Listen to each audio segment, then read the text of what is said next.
city's west side. Thus began 3 years of intensive fundraising and construction. It just so happened that we moved into this building in March of 2020.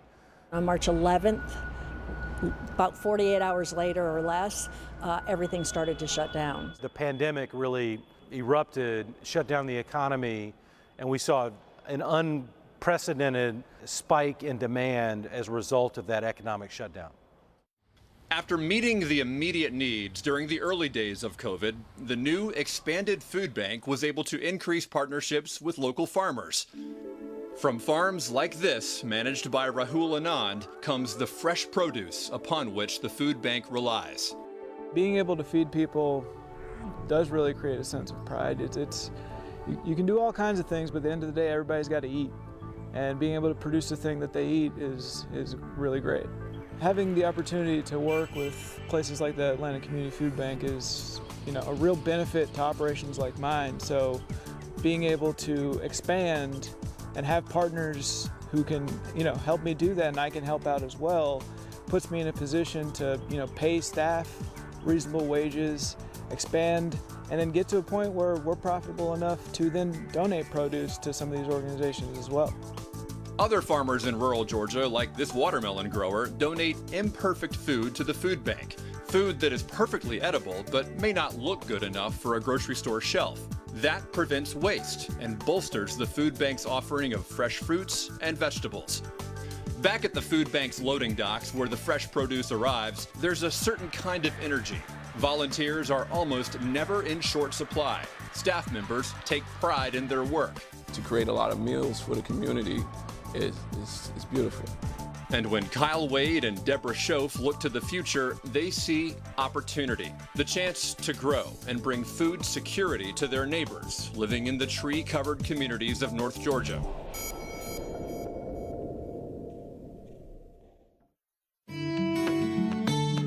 We've got challenges of feeding a whole world of people, and we can't do it if we let our soils disappear and disseminate. And so it's been a passion of mine to build my soils back and help mentor other farmers in doing the same.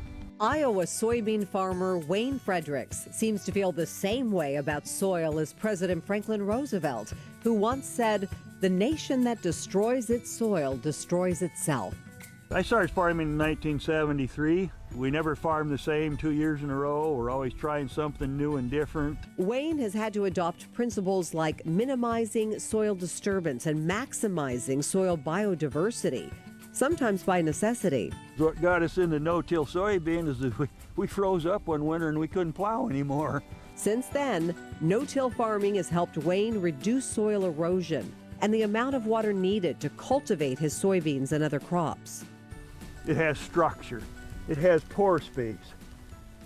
There's room for water to infiltrate instead of running off.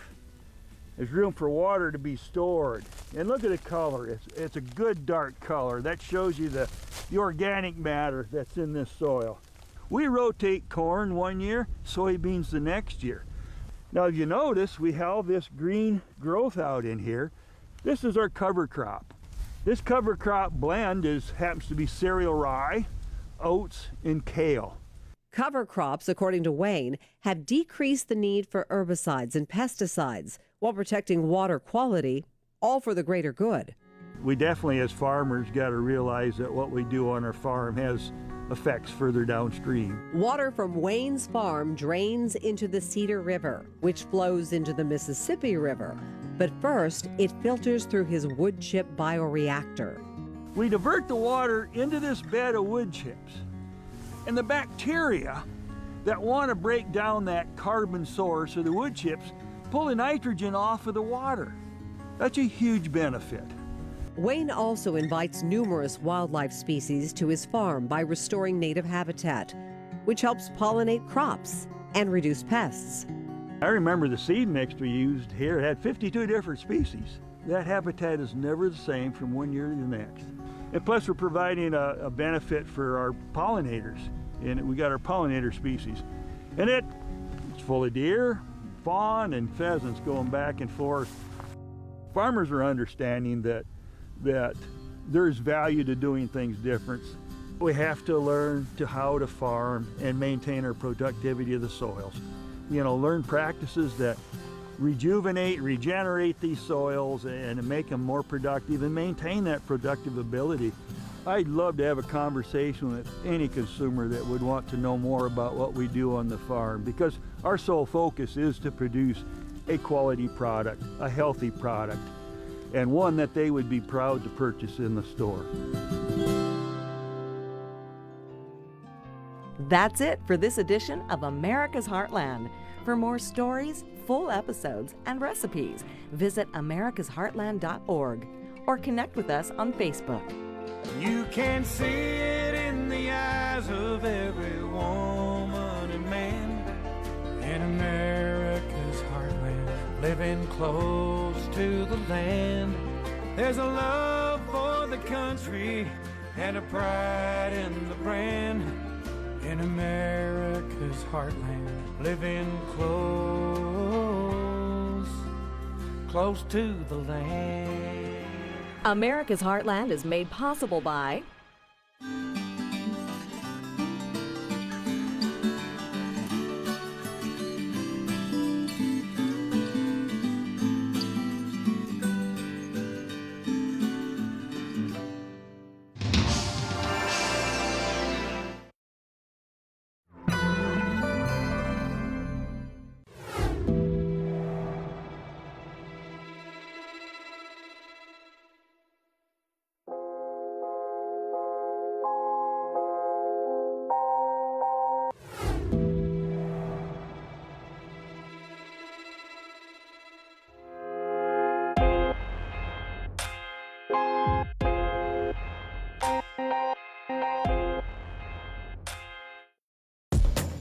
Join us for Startup's monumental 12th season. Imposter syndrome, self-doubt. We were eating a no for breakfast. We were eating a no for lunch. There's a lot of times I wanted to quit. What an opportunity to do what you love for a living. It's so unusual. This is Startup.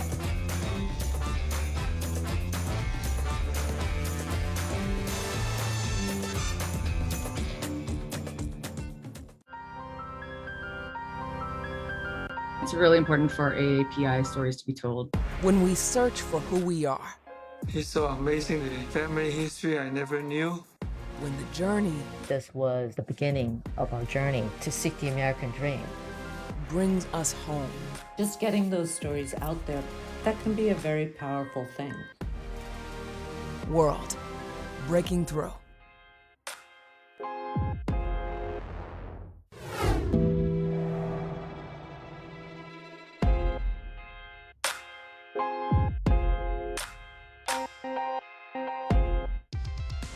I was so excited. I was finally going to be an independent woman in my motherland without my mother.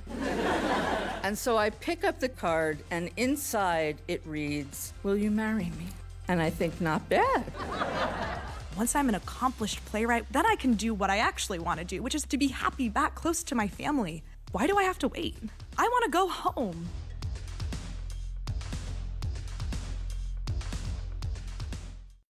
Live from London, this is BBC News. Live from London, this is BBC News. Live from London, this is BBC News. Coming up, we have to get through more and more people. This camp seems to grow every day.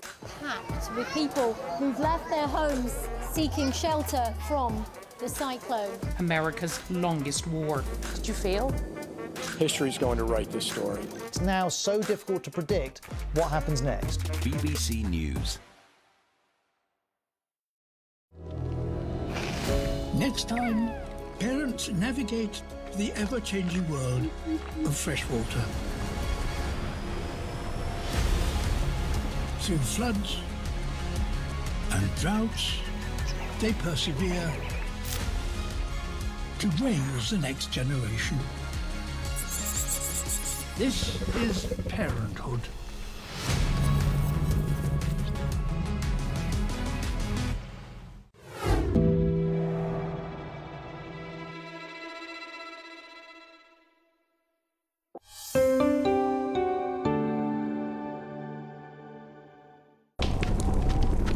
A wildland firefighter once told me about this survival tactic. When the wind shifts unexpectedly and you get trapped between an advancing wall of fire and the impenetrable thicket behind you.